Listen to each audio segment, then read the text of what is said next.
vulcanismo não é um processo que a gente vê só na Terra. Inclusive, a Terra nem é o corpo mais vulcânico que a gente conhece. Então, por exemplo, essa é a Lua Io, é um dos objetos mais famosos do Sistema Solar e é o objeto com mais vulcanismo, mais atividade vulcânica que a gente conhece.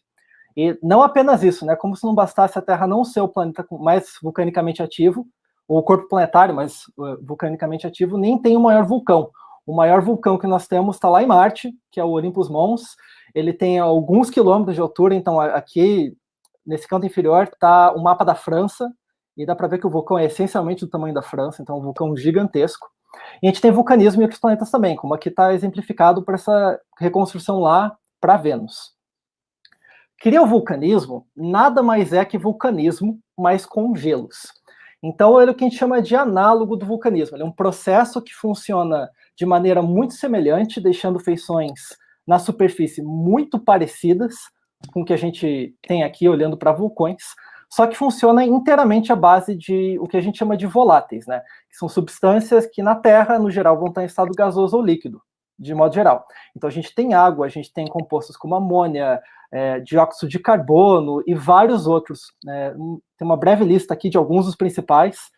E o que acontece? Esse material está lá, ele compõe esses objetos que a gente tem nos confins do Sistema Solar, coletivamente chamados de mundos congelados, e eles vão ser essencialmente material que vai entrar em fusão e vai ser expelido na superfície desses astros. E vai ser um processo controlado por gravidade de composição. Se vocês lembrarem ali atrás, quando eu falei de vulcanismo, é essencialmente a mesma coisa. A diferença é que, por envolver temperaturas muito mais baixas, né, numa faixa entre 40 a 160 Kelvin, lembrando aqui que 0 graus Celsius são 273 graus Kelvin, então temperaturas muito negativas, a gente vai chamar de criovulcanismo, né, porque é gelado, ou movido por gelos. E os criomagmas vão ser o nosso análogo do magma, e criolavas o nosso análogo da lava.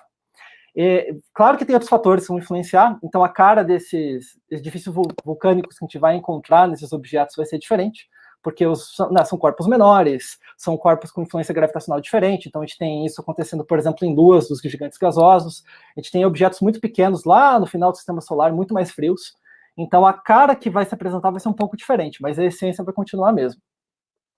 O principal componente que motiva esses processos é a água. Só que a gente tem um problema, porque a água ele é um material geológico muito peculiar. A água é uma das únicas substâncias que, quando ela congela, ela fica menos densa do que quando ela está líquida. O que é um problema muito grande, né? Eu mencionei anteriormente que, para você ter vulcanismo, é basicamente uma diferença de densidades. Então, você vai ter a formação de uma fase menos densa do que o que está ao redor, e para ela ser menos densa, ela vai tender a subir e se espalhar na superfície. Se for só água pura, isso não tem como acontecer, porque quando ela entrar em fusão, ela vai estar mais densa, então ela vai ter uma tendência a ir mais para baixo. Só que, por uma coincidência, esses objetos eles não são compostos por água pura. Então a gente tem água como um grande componente, ele vai constituir a maior parte dessas substâncias, mas a gente vai ter outras coisas, como amônia, a gente vai ter poeira de rocha, ou seja, silicato, a gente vai ter CO2, a gente vai ter monóxido de carbono também, tudo misturado. E a mistura dessas outras substâncias na água vai baixar essa densidade a ponto que essa diferença ainda vai existir, né? A fase fundida ou o líquido vai ser menos denso do que está ao redor, e ainda vai ter esse gradiente que vai motivar esse fluido a subir e se espalhar pela superfície. Além disso, essas interações da água com essas outras substâncias vão tornar o ponto de fusão da água mais baixo. Então, vão facilitar a formação desses líquidos e a ocorrência do criovulcanismo.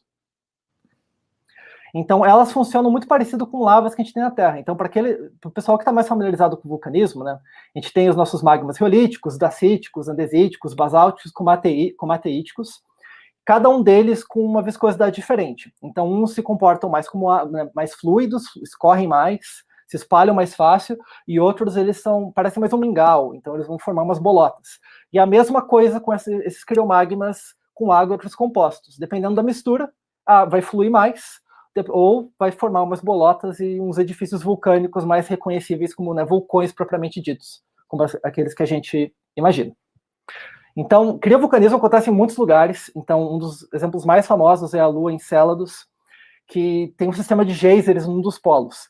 E acredita-se que o processo funciona mais ou menos da mesma forma. Você tem um núcleo silicático que é mais quente, ele vai aquecer né, ele vai espalhar o calor dele, vai levar à formação dessas fases fluidas, e pelo diferencial de densidade, pressão e outros fatores, vai acabar sendo expelido, formando como se fossem geysers nesse objeto. A gente observa a mesma coisa, né, nesses objetos nos confins do sistema solar. Então, quando a gente chegar lá nos TNOs, nessa região bem onde está Plutão, esses outros objetos, vai acontecer a mesma coisa. A gente vai ter também os maiores objetos, têm um núcleo mais rochoso, ainda aquecido, quente o suficiente para, né, formar fases fluidas. E pelo menos acredita-se que no passado geológico, antes da coisa toda resfriar e estagnar, tinha calor suficiente para levar à formação desses criomagmas e formar vulcanismo.